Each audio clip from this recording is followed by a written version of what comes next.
conversation with K Krithivasan, the CEO and MD of TCS, India's largest IT firm. Thank you very much, sir, for joining us here at Thanks for the having me. World Economic Forum at Davos. I know it's been a busy few days for you, but give us a sense of the mood. What are global companies saying? Have you been meeting clients?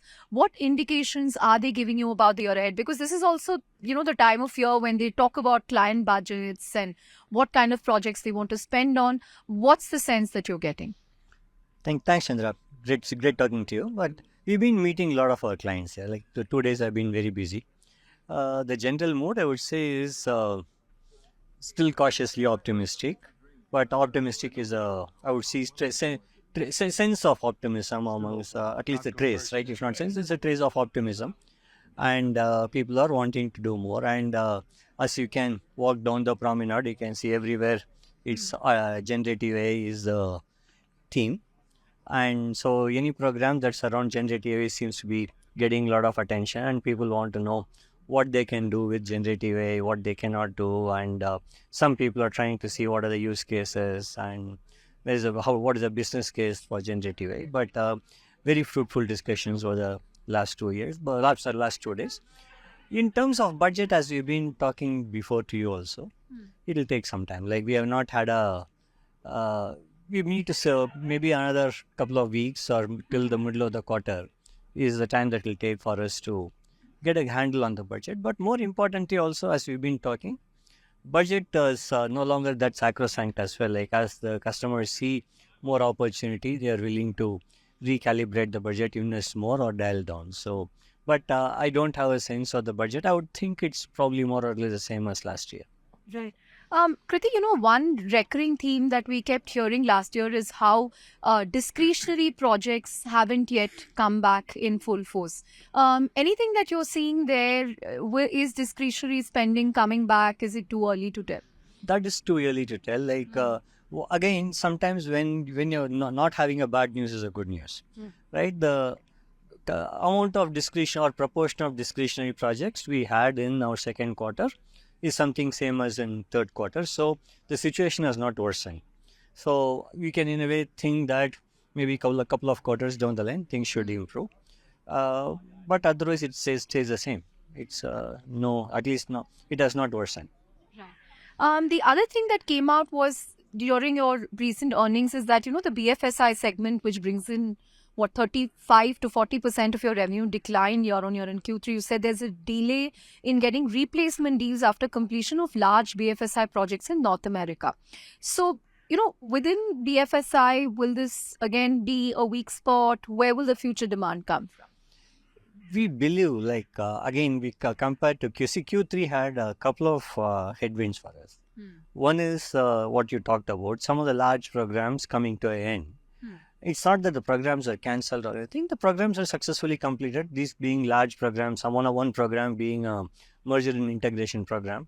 So once the integration is over, clients take some time to start off anything new. So that's the reason you find that the replacement programs don't start. And the other aspect has been Q3 is always a furlough quarter. So both the headwinds were there.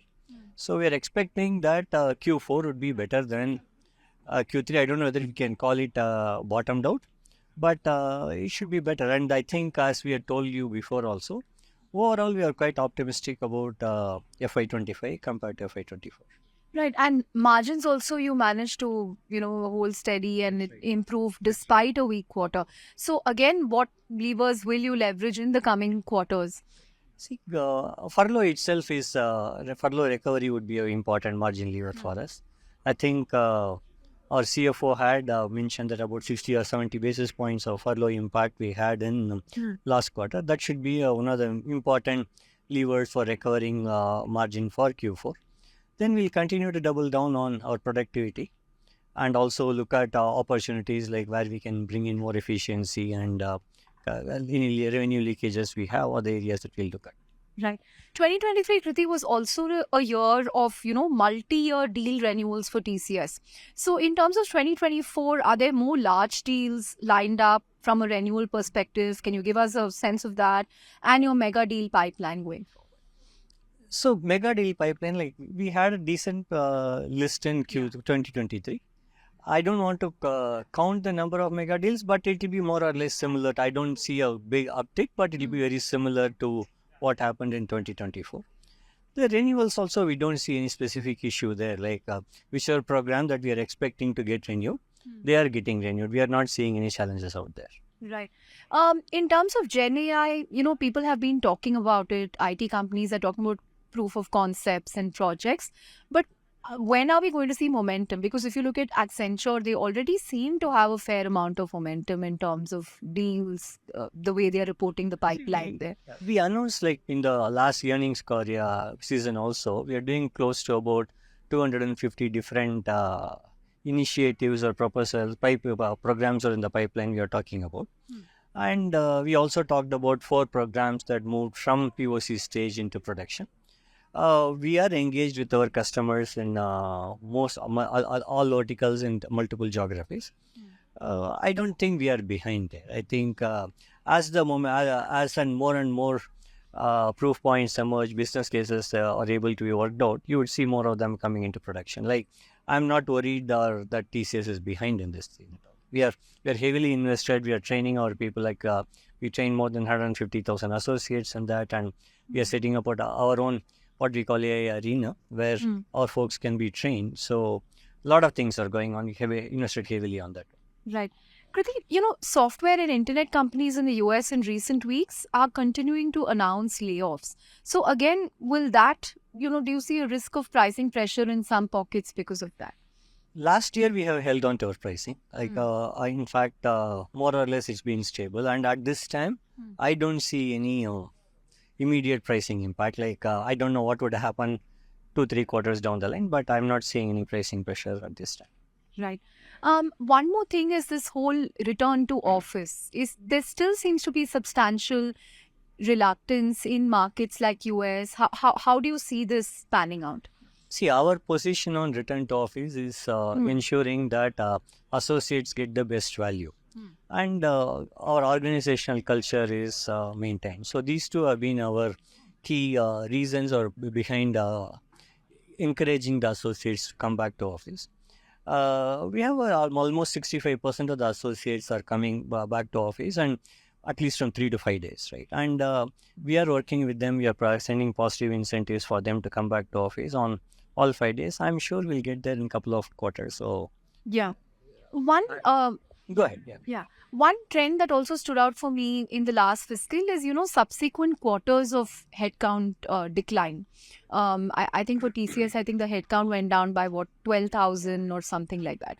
What I want to understand is this because you overhired, say, a couple of years ago, there is more supply and that is catching up with demand?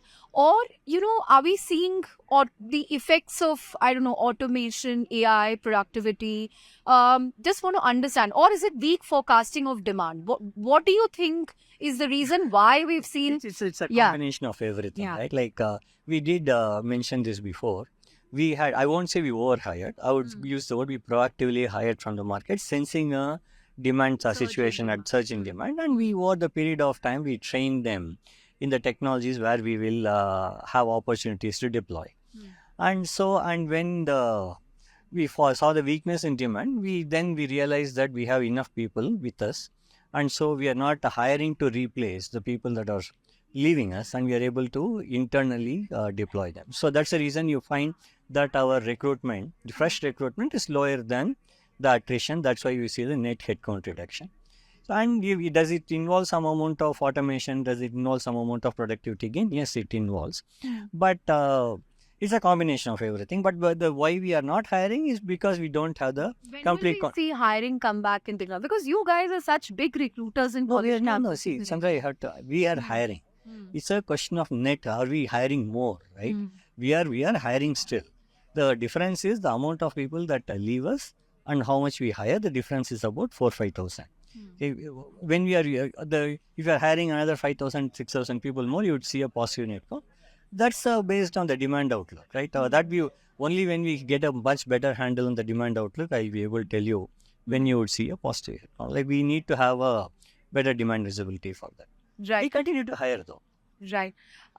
What would your message be, Kriti, for I don't know, an engineering graduate from the batch of 2024? Uh, how is he or she going to be prepared for a world driven by AI? See, our going in position is it's not going to be reducing the number of jobs available. It's only going to increase the number of jobs available because there are going to be more opportunities, no new products, new services, or customers will roll out. So opportunities will be more, but be prepared. My personal conviction has been that as long as you study well, you understand what you studied to be, and your learnability is good, you'll always find a position. I won't say go get prepared in AI, go get prepared in this language or other language. Whatever you study, do that well. Yeah, you'll find a good position. You will be able to do well. Right. Finally, this is also an important year because I believe 60% of the world's population is going to vote in some of your most important markets like the US. Is that playing on CEOs' minds when they, think about? Some of them, but also my personal belief is that impact of election results on the overall direction of economy sometimes is overstated. So yes, it is. Some of the CEOs are thinking about the potential outcomes, but is it going to drastically change their investment outlook? I don't think so. Right. On that note, thank you very much, sir, for Thank you. talking to Thank us. you. Thank Yeah, you, thank Chandra. you.